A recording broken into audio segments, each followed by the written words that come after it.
much anticipated Pathways to Medicine discussion where our awesome medical students will talk to us about their journey to medical school and will give us pointers through their experience. So over to Brian. Yeah, so I'm going to get this started right now. I'll pull it up, but in the meantime, while I'm getting this started, I'm going to run a quick poll as well, just to kind of see where everyone's at with things. So here, I'll launch this right now, and then I'll pull things up.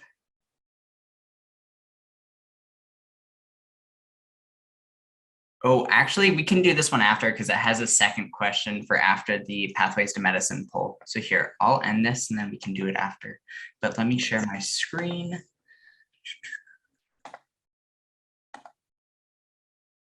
Okay, here, everyone, that is not what I need. My apologies here. It's always fun with technology these days. Okay. Can you guys see it? Okay, perfect. Okay, so we're going to introduce our panelists. Hi, everyone. I'm Brian. I'm a second-year medical student at the University of Washington School of Medicine. A bit about me. I'm coming into this with a BS in biochemistry from the University of Washington and a master's in medical anthropology from the University of Edinburgh. And then I'll allow Jeff to introduce himself. Hello, I'm Jeffrey. I am going to be MS1 at the University of Washington School of Medicine. I got my bachelor's of science and biology at University of Washington in Bothell. And yeah, happy to be here.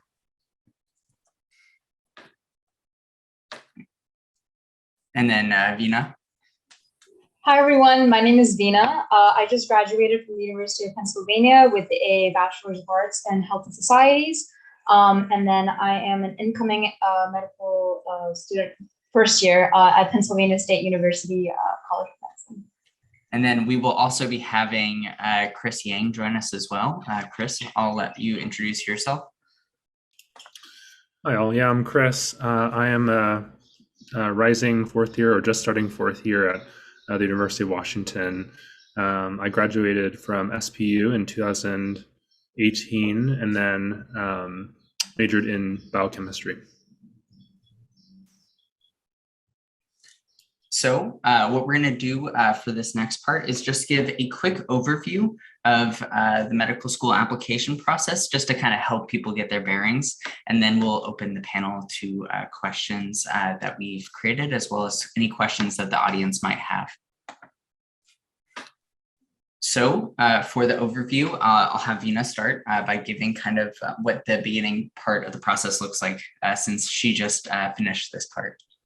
Yeah, so before you even start on the applications, it's probably the best to get done with the MCAT. So the MCAT is this, I think, about 7-hour test with breaks and all. That's testing you with chemistry, physics, biology, English, I think math somewhere in there. So it's this really long test. You want to make sure you're kind of done with the MCAT before you start on the application, because the application takes a lot of time for you to like put into like the essays, the writing of the activities and such. So ideally getting that done like maybe a month before you even start on the primary application. So you get that break and then you start the application process. And so then you start on the primary application, and this is usually due in June. So starting this in maybe April, May is ideal. In this, you're basically writing your personal statement. So personal statement is about an 800 to a 1,000 word essay where you basically write why medicine. You're explaining to the admissions committees and all of these medical universities why you want to pursue medical school, why you want to become a doctor. And you're essentially kind of telling this journey of, well, you know, I had this sort of interest initially, I had a couple of experiences, it kind of tied up into this aspect of like me wanting to become a doctor. And then you write also a sort of resume. You write about 15 activities that you worked on during undergrad or after you completed undergrad as well. And so the maximum is 15 and it's recommended 12 to 15 so that you show that you've been involved in sort of extracurriculars while you've been going to classes. And then you need transcripts, letters of recommendations, and these letters can come from professors, from supervisors, mentors. They usually recommend at least 2 to 3 professors and then having like a research supervisor as well. And it's recommended like having 4 to 6, 3 is the minimum, but 4 to 6 usually kind of puts you kind of well settled with the primary application. And so once you send out the primary application, it takes about 1 month for medical schools to verify all of your information, and then they send out the secondary applications. And you can usually expect most schools to send out that secondary application. So depending on how many schools you apply to, some schools will have like 2 extra additional essays that they'll give you that you have to write out. Some schools will give you much more. I'm pretty sure University of Miami has like 10 essay prompts. And then if you plan to apply for like the MPH program as well, they added like 5 more prompts in there as well. So making sure that make sure that you like look at the previous year applications to see how many essays a school will be providing is probably a good idea. It's usually recommended that you finish these essays by August because you want to start getting those interviews.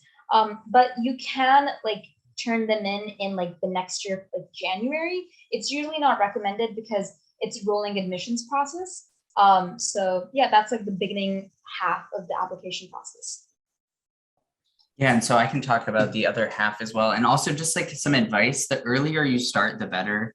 So starting your personal statement earlier on gives you a lot of time to work on things. Sending it in the first day that you can is also really important for making sure it's transmitted in the first round of applications that they see. So you're going to be getting a secondary faster, and then so that you can turn around on that secondary faster. You tend to want to submit your secondary within 2 weeks is usually the accepted timeline, about like 14 days. I know some people really aim for 48 hours, but with work, life, other responsibilities, 48 hours is not always possible. So for interviews, interviews will be sent out after you submitted your secondaries. If you've been selected for an interview, it usually happens the earliest you'll hear of interviews is mid-August, and then they can sometimes go as late as April. The application season ends around May because that's when people have to start committing to schools. So if you are waitlisted, there will be movement typically around that time because people will start to be rescinding their acceptances at certain schools when they're committing to just one if they have multiple. And so interviews have recently been virtual, and that's just due to the pandemic. I don't know if things will be changing, but the virtual interview tends to just be a panel interview, or it will be like multiple mini interviews on Zoom. And in-person ones, you'll fly out to the city. If they're still doing it, you'll fly out to the city where the school is. You'll do kind of a tour. You'll talk to current students, ask them questions, as well as sit in for different types of interviews depending on the school. And so we won't get too into the interview structure here, but just know it varies based on schools. And so there'll sometimes be student groups, there'll be community members and faculty in these interviews. So it's not all just AdCom members. And then AdCom is admissions committee members. And then after that, you wait for any acceptances, waitlists, or rejections to come through. Those tend to come through in October to June. And June's typically the latest, and that tends to be waitlist movement. And so you need to choose 3 schools by May 31st, and then narrow it down to 1 thereafter. So I think that's a strong overview of the process itself. I'm going to open it for just kind of questions about medicine, what medicine is, kind of each person's individual pathway, and just kind of answering anything that you might have on your mind at the moment. I know Mayor and Louise might have some questions as well.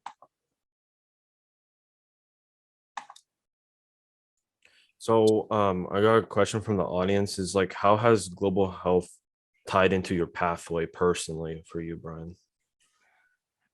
For me personally, it's tied into it a lot. I have a bit more of a focus on mental health and substance use disorders. So there's a lot of work I've been doing both locally and globally regarding substance use disorders, looking at treatment, like modalities in different settings, looking at like how to bridge care gaps in resource limited settings, both in the US and in other countries, as well as looking at different understandings of like what medicine is and what substance use is, depending on different sociocultural contexts. So it fits in a lot with my kind of journey towards medicine. And another question, any of the panelists can answer this question, is this the same pathway for PA school, or like for the overview of this application process? Is this like the same pathway? I don't believe so. I think the main difference is like for my friends who have applied to PA school have told me that they needed like 2,000 or 3,000 clinical hours before they were allowed to apply. Versus for med school, you don't need those clinical hours. It's nice to have, but you don't need them at all. Thank you. So one question that we have for all three of you from the audience is, what do you wish you knew beforehand, and what are you glad that you did know?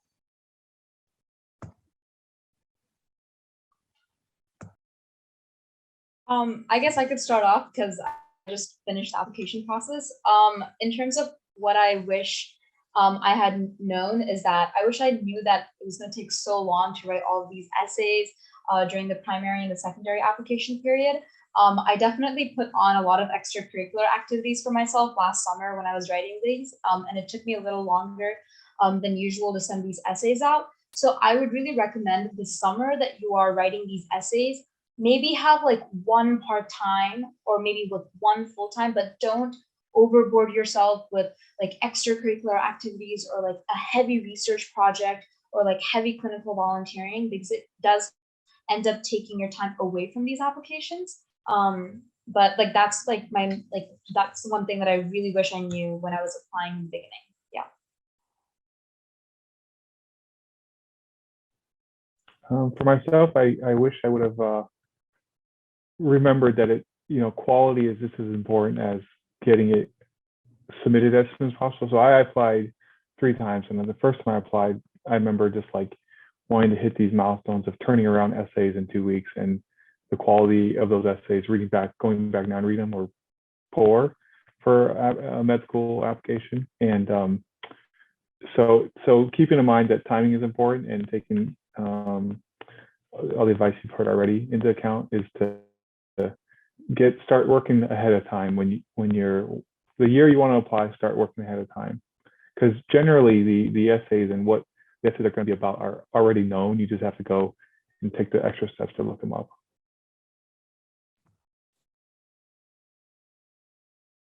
So we're getting a lot of questions in the chat here. One question we have is, what extracurricular activities did you do to help get in or prepare yourself for school?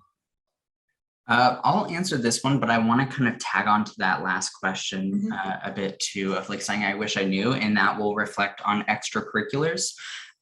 One of the presenters earlier today talked about it, but it really, like, you really want to be focusing on things you're passionate about. You want to be really focusing on things that you care a lot about and you can really talk to.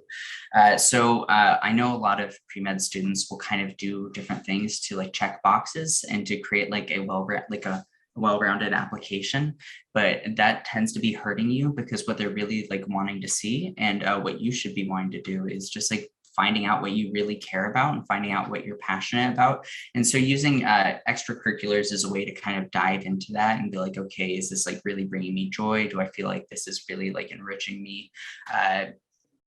And so really focusing on that. So that's something I like, reflecting back, I really wish I did more of, because I did that later on. But in the beginning, I was like, oh, what can I do? And I was just doing multiple things, and like only a few were things I really, really cared about. And the rest I was doing because I like felt like I had to do. And like going back, definitely don't recommend that. And then to actually answer the question, I worked as an EMT for a few years in undergrad and really appreciated that work. It gave me a lot of direct patient care experience, which I really appreciated, as well as exposing me to what it means to kind of practice medicine in a certain context. And I thought that was the most like influential thing for me, was actually having that hands-on experience. Thanks, Brian. Another question we have is, what is the acceptance rate for UW?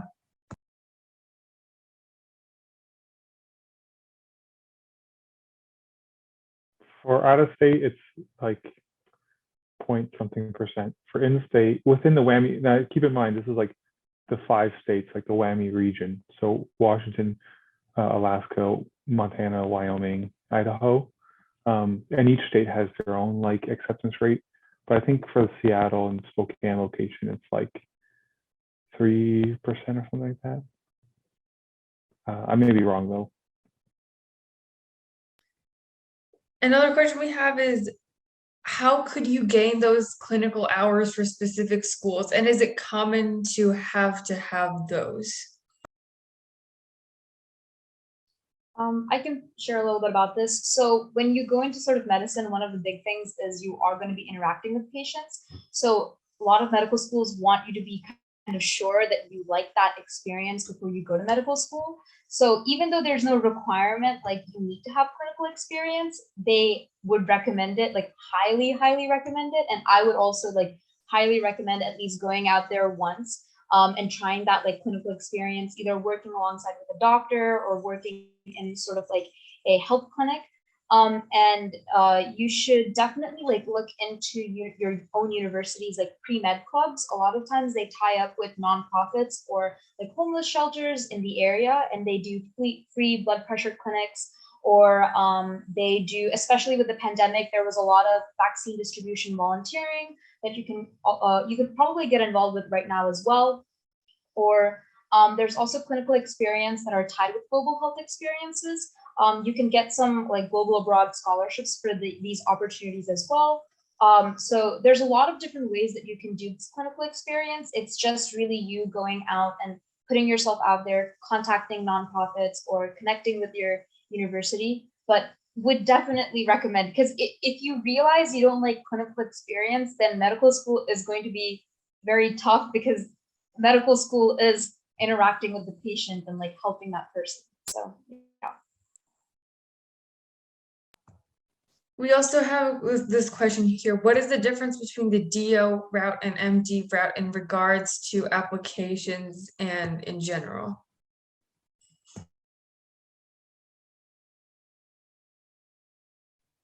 I can speak this. I applied to both DO and MD routes. The DO route, you'll have to do the AACOMAS, the COMAS, versus the AMCAS. And generally, most schools will want you to have shadowed a DO. I know it's not, most schools probably not required, but they want you to have shadowed a DO and kind of want to know that basic philosophy of like osteopathy. And what's different and whatnot, and why you want to practice DO. But the application process is generally pretty similar. You fill out the ACOMAS, you submit it to schools, and then you have secondaries and then interviews and stuff like that. But it's just a different application portal. For MD applications also, there's also the Texas app system, application portal system. That's good to keep in mind. I have a question here for all the panelists. What were your individual reasons for pursuing a career in medicine?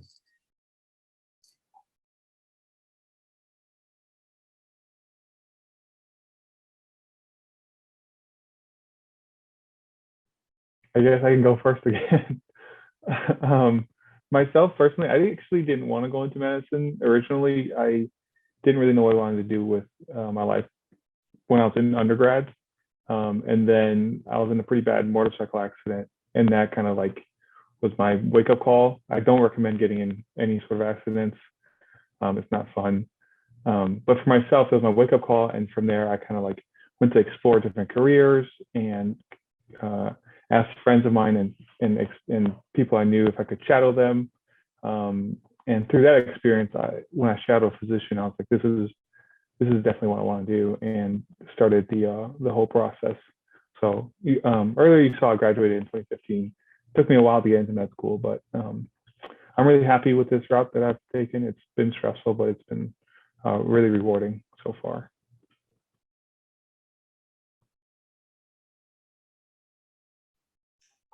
I guess the reason why I got into why I wanted to go into med school was like my first year, I was kind of inclined towards STEM, so I knew I wanted to do something in the sciences, but I didn't know if I wanted to do more PhD or like a master's or med school. And so I ended up going on this clinical experience abroad in Panama. And I had sort of like a global health scholarship that I was able to use. And basically there was this instance where I was just talking to this mother with 4 children, and like something about that experience just really like, it made me feel really good about interacting with this person.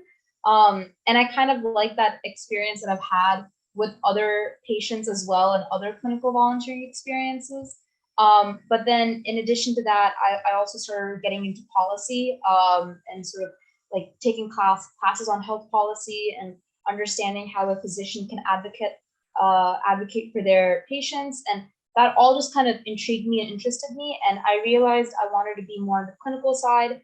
And so therefore I decided to go for the MD path rather than the MD PhD or a PhD path. So that was sort of my process.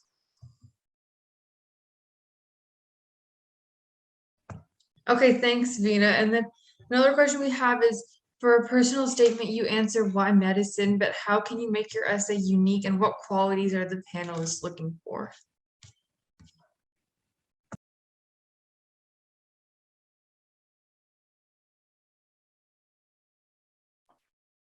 That's a really good question. That's definitely much more of like an English literature question too.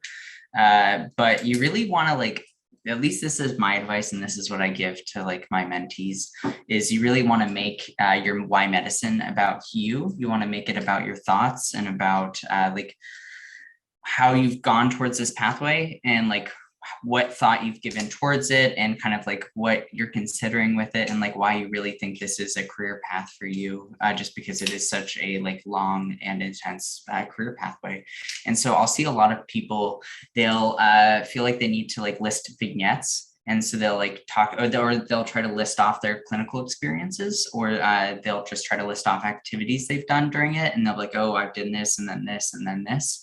And it tends to be really scattered. And I don't really know who that person is. I know what they've done, but I don't really know who they are. And I don't really know a lot about their internal calculus for like why they chose medicine. So that would be my biggest recommendation, is make sure it's like really like your voice shining through, and make sure that you're not just kind of listing things off. Really get deep into reflection of like why you really want to do this, and then make it I don't know how to say like make it exciting, but like make it like a conversation kind of. A lot of people will just kind of like list stories, but if you make it a conversation with the reader, it creates it like a lot more enticing. Thanks, Brian. So the last question we have here from the audience right now is, what is a good MCAT score to have?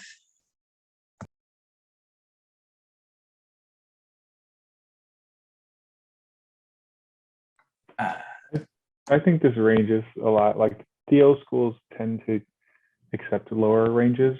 I once talked to somebody that was in OMS, an osteopathic med student, that had scored like a 498 or something like that, something lower than the average, and got in, and a low GPA. But he had like a fantastic background and story, and he was able to get an admission into med school. Most MD schools, I think, is like average like 510, but it's been a little bit since I've actually looked.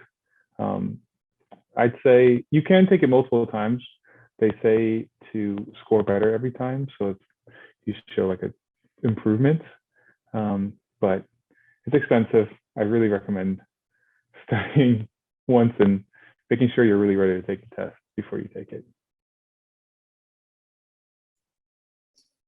I have a question here. What type of academic, personal, and financial help is available to students in med school? And does it depend on the school?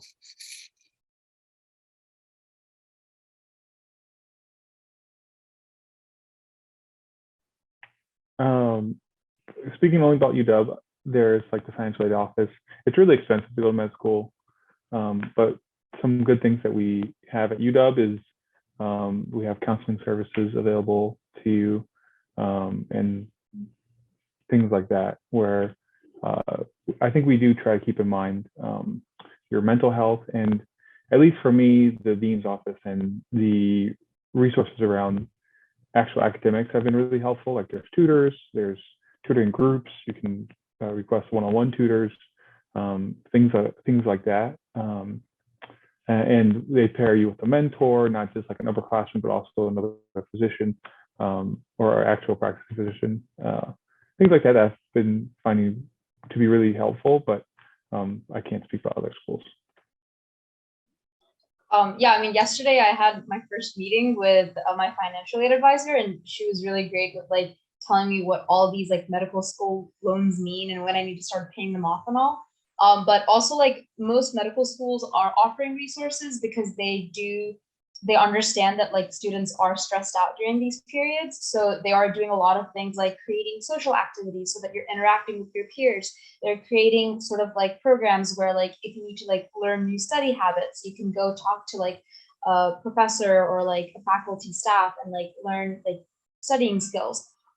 So those resources, I think like most of my friends as well that are going to other medical schools, they say that they have that as well. You just sort of have to find that, I think, within your own medical school. Yeah. For finance, there are scholarships that are offered depending on the school. Some schools will offer merit, some schools will offer need-based financial aid. So it really, it really depends on the university as well. I actually have my question of my own for all the panelists.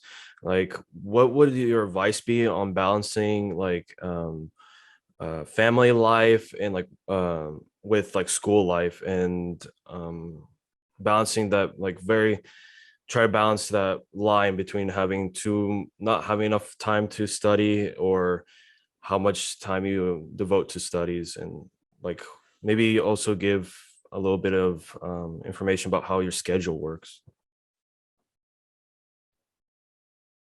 Since we haven't heard from Chris, and he might have the most experience with all of us, let's kind of call him out here. Well, thanks, Jeff. I'm just starting my 4th year, and yeah, I think balance is tough. I got married before med school, and I'm pretty involved with, I got really involved with a lot of things in med school, aside from the classes and the clerkships. Like I was really involved with the interest groups and doing some other projects. And also like outside of school, like being with my family, being very involved with my church, and like all those things requires a lot of time management skills. And that's all to say, I think this idea of balance, I think can sometimes be confusing, because at times in your life you won't have balance. And I think it's good to recognize that you have to look at the time of life that you're in, and choose what is most important for you in that time, and like give all your heart and your soul to it. And then when that portion of your life is over, then you can focus on other things. For me, like for instance, like with my family, being married, with things outside of school, those things have always been really important. And so the reality is there's no perfect balance where you can you can't really be the best at everything at once. If you're that kind of person that you like to do all these things, I think you just have to be willing to sacrifice aspects of your life for the things that you think are most important. And anyone who like says they found the perfect formula to balance is probably lying to you.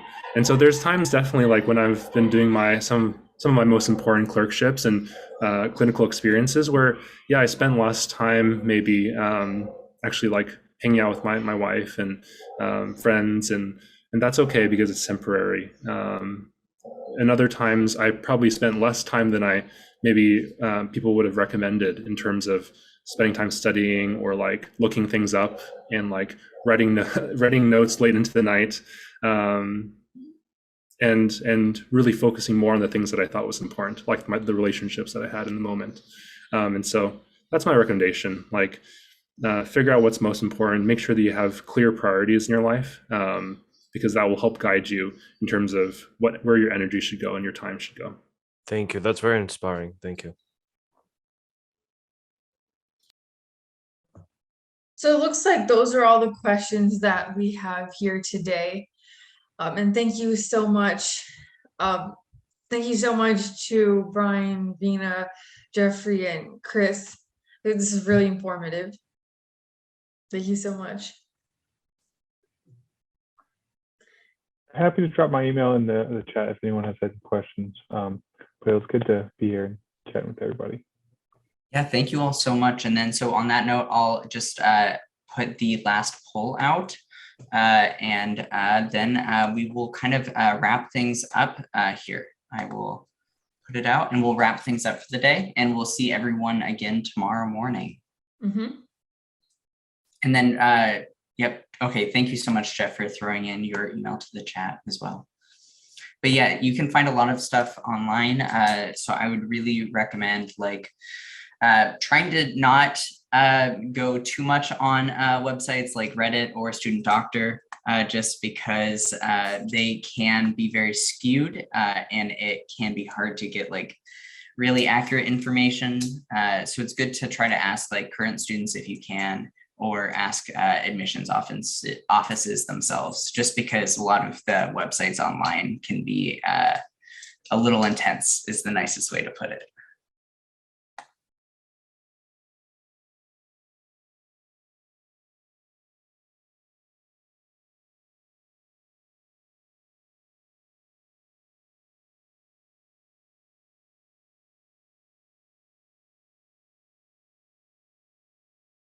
This is really great, but I'm gonna hop off the call now. Bye. Bye. Thank you so much. Bye. Thank you so much. Thank you.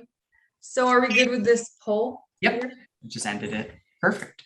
Okay, thank you so much for joining, everyone. It was a fantastic day today. People are here from all over the world, and I know for some of you it's after midnight. So we really appreciate you being here. And from our team at the Youth Global Health and Innovation Conference and Worth a Shot, thank you for an incredible day today. And we will see you tomorrow again for another action-packed day full of learning and innovation. Thank you so much, everyone.